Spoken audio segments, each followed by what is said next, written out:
Ano ba yung halimbawa ng mga patay na pupwede? Kumakas, marami naman talagang klase. Pero isa na dyan, ang mga manas, kahit tapos sa pagkakalibat at pangalaki, breast cancer,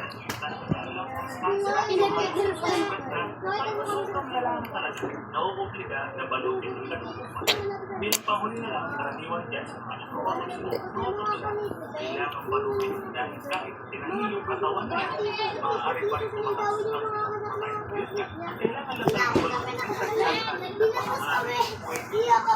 Ulit, maraming salamat sa inyong mga kamot.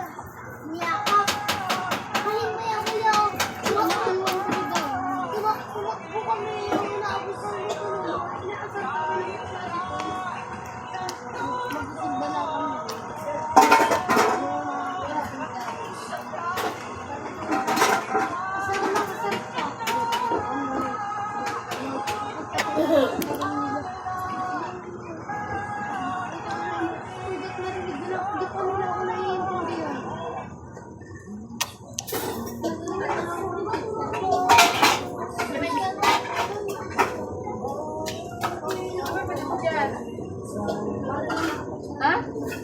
Asan? Turo. Asan? Ngipin? Ibet? Ngipin daw, sir. Ibet? Ibet?